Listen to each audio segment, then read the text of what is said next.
If there is a cause in this world I am not part of but find myself sympathetic to, it is that of the anarchs, at least those in the modern knights. For most of them are young upstarts who, in learning that they would forever be stuck at the bottom of the pyramid, a system that, in mortal rule, has not really been a thing since, the past 500 years, and that they have been thrown at the foot of it and told to behave. Well, you can see why some would take it the wrong way. It is only reasonable to resent this, especially if you are one of the few unlucky enough of our kind to not pick this unlife. The goal of this new group essentially is just freedom, to do away with the feudal pyramid and to make sure that your voice is not only heard, but well respected in this unlife. There are of course many problems with this mindset. The lack of stability can lead to both more violent styles of life as well as more invasions from foreign groups. And herein lies the biggest problem with the anarchs. See, if their rules were to be enacted, those of a more peaceful nature and the most agreeable of people would not last long, nor would they be as powerful as the violent warmongers that would knock on their door with baseball bats in hand. But I shall get into more detail on how they work and are organized later. For now, I wish to speak of their history and origin. But a little part of me thinks it's a little redundant, as while the first Anarch revolt is not even tangentially related to the current one. But I will mention it regardless, for there are a few details that are relevant. So, as I have talked about before, during the events of the First Inquisition, many elders had died, especially the more tyrannical and, well, if I'm being honest, the most deserving ones. This resulted in many oppressed, beaten down, and sometimes borderline enslaved kindred suddenly being powerful again, maybe even for the first time.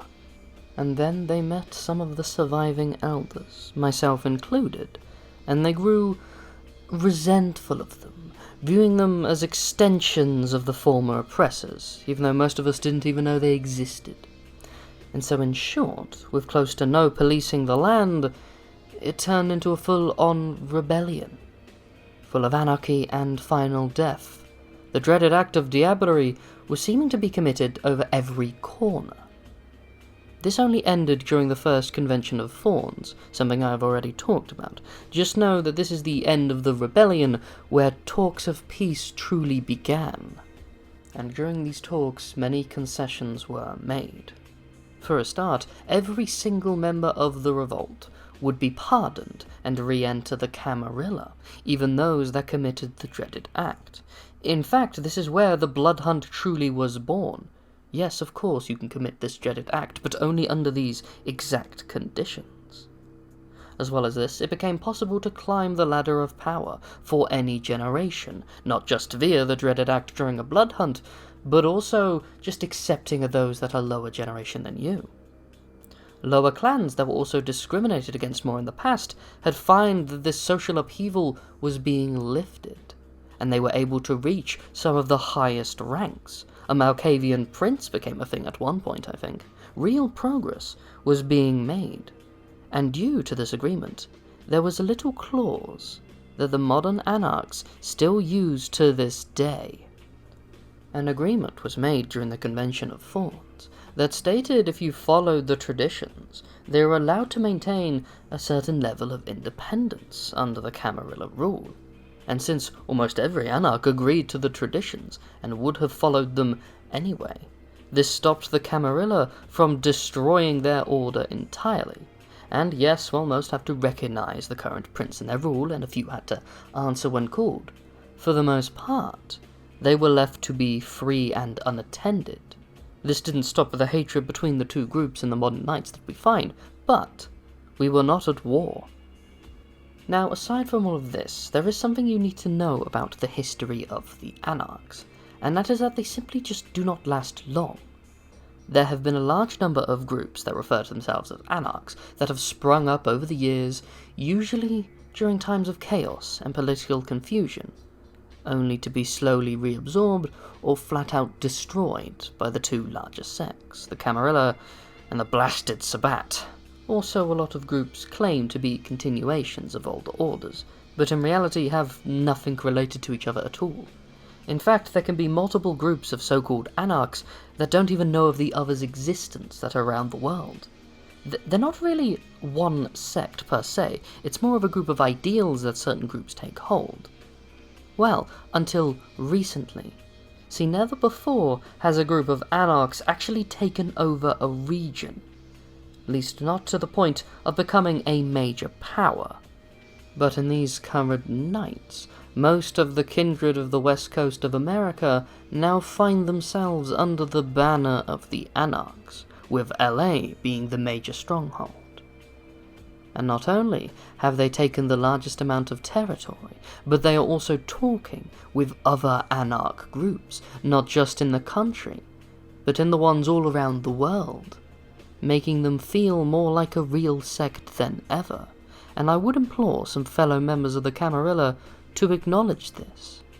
To deny how powerful this is, or how important this is, would be foolish. Now, of course, the other sects are not happy to see this, and would very much wish to squash this bug. But I, on the other hand, am actually quite okay with this. In fact, I'd almost go so far as to say, I'm glad this is happening.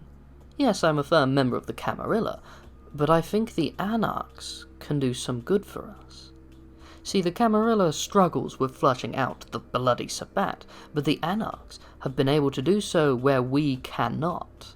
And I would rather see a powerful anarch movement rivaling the Camarilla than even one pack of those blasted filthy Sabbat. Sorry, I really do not like the Sabbat. Perhaps I should change the topic for now. So, now I should get into how the Anarchs are organized, and I'm sure it's no surprise that they are a lot more disconnected and more autonomous than every other sect. So, for a start, they tend to keep the same domain sizes and rules as the Camarilla, and they, like I said before, keep the traditions that they're forged in the Convention of Thorns. But they do tend to add some new ones, at least new ideals that a lot of them tend to hold. For example, they view blood bonds as a last resort type of thing, viewing them as immoral and too controlling. And for the same reason, they dislike ghouling, with the only exceptions they allow it is if you actually intend to embrace them once you have permission by your own sire. And with all that being said, they sort of reversed the idea on diablerie. It is still a horrid act, yes, but should you be punished by death for it? Most of them say no. And quite a lot of them are of a high generation, and it is perhaps the best way for them to gain power over the other sects, and a lot of them feel that it is sometimes needed. But I should now note that, like the Camarilla, they have ranks and titles that are, although not as powerful alone, they are just as important to them. So I should start with how the Anarchs actually run things. And so, the largest title and rank that one individual can hold is that of the Baron. This is a regional leader. They are in charge of their own coterie, which can vary in size from 3 members to almost 50, depending on how powerful that Baron is. They usually control a large district, and it is quite common for the Baron to control all of the Anarchs of their region of their own clan, making them akin to a primogen. There is usually about 3 to 7 Barons in each city, and together they form a sort of council that replaces the role of the prince. When major decisions are needed, the council is formed, and debates are to be had. In a way, this makes them akin to a democracy, at least this is the closest of our kind that you will find this. But do not let this fool you into thinking it is some kind of utopia. Most of the barons are indeed warlords who roam their domain with gangs, beating up those who do not comply. Luckily, it's quite rare for multiple of these warlords, maybe 2 at most, to exist in one city, and so the other barons during these meetings keep them in check. There are other ranks as well, granted nowhere near as many as the other sects. The Sweeper is, to put it bluntly, a police officer for the Anarchs, except way more respected. Like the Hounds of the Camarilla, they patrol and check in on those within their coterie and district. But they are usually more compassionate and less violent than their Camarilla counterpart. Although that being said, quite a lot of sweepers act as the posse of a ruling baron, and are little more than spare muscle or brutes, and do not forget that their existence is to keep people in line. But back to the kinder ones, it is their job to keep track of the going-ons, akin to harpies, noting all complaints from the kindred within the district, and bringing them to the baron. If there are newcomers that have not been invited by the baron, the sweeper will check in and say hi, but also letting them know their place, on speaking behalf of the baron. Again, their role is, in essence, peacekeepers, at least that's what it should be. They have another role too, and most barons do well to keep exactly 2 of these. They have one called an emissary, which is basically a diplomat, for each of the other sects, hence why they never need more than 2 of them. One for the Camarilla, and one for the Sabbat.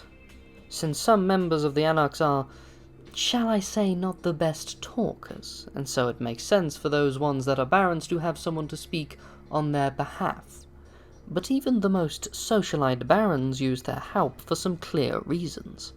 They tend to pick the kindred that the sects would get along with. They're not going to send a gangrel to talk to the Camarilla, but probably a Ventrue or a Toreador, that's part of the Anarchs. Someone that can get along with them. Another reason this is so important. And given that most Anarch groups are small and encircled by the greater powers, this diplomacy is needed to not only leave them alone, but keep them fighting each other, sparing the Anarchs in the process. But they have one last rank, and it's one that only the barons really know about, as they answer directly to the baron, if not the whole council of a city. And these are known as the chameleons, and to put it shortly, they are spies that they plant into the other sects. They usually use them to gain intel and to sow chaos that the Anarch can use to gain more ground or go unnoticed. This is a very risky role, as the Camarilla have some very powerful elders that can see right through some of the best woven lies, and the Sabbat will rip you apart just for looking at them funny, so don't even begin to think about what they would do if you were an actual traitor. So many turn down this role, and it is very rare for this reason. The risk just isn't worth it as a lot see it, and I don't blame them. The only reason I truly know about this rank is because I caught one of the buggers. I have one staked and stashed away for a bargaining chip for later.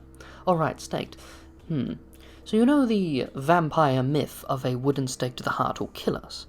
Well, that's not true, but it does have some power over us. If you were to be stabbed by a wooden stake in the heart, you are, in essence, playing dead. You enter a trance known as torpor. Torpor is when you look dead, you feel dead, and you have no control over your body, but you are healing and recovering.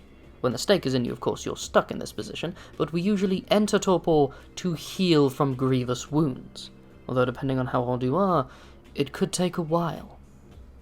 But back to the topic at hand, the Anarchs are here to stay. Well, they might scurry into the winds and hide under every upturned rock, but they will be back if they do so. I should more aptly say that there will always be a form of Anarchs running around, if not to help the downtrodden, then to show when things have really gotten bad, and when talks are needed. That is a good thing to note, that they inform us of when chaos is to be had. Some kindred, including some Anarchs themselves, view their group as just that, a small rebellion that springs out from the other sects when it is time of madness, or in need of some reform, only to be reabsorbed once a side wins. I think this is an unfair idea, but one I should mention. With all that being said, they are a group that is despised, but I understand and sometimes sympathetic towards them, unlike the other large sect, who are the worst of our kind. Everything that they represent is a foul mockery of everything we have worked for, and that... I feel I shall have to talk about the Sabbat next time. Not tonight, though. I should clear my head first, perhaps have a drink. You are dismissed for now. Thank you for listening to my tales. I'm the Ashspawn. Feel free to leave a like, comment, or subscribe. It will really mean a lot to me. But, till next we meet, fellow traveller, have a good day.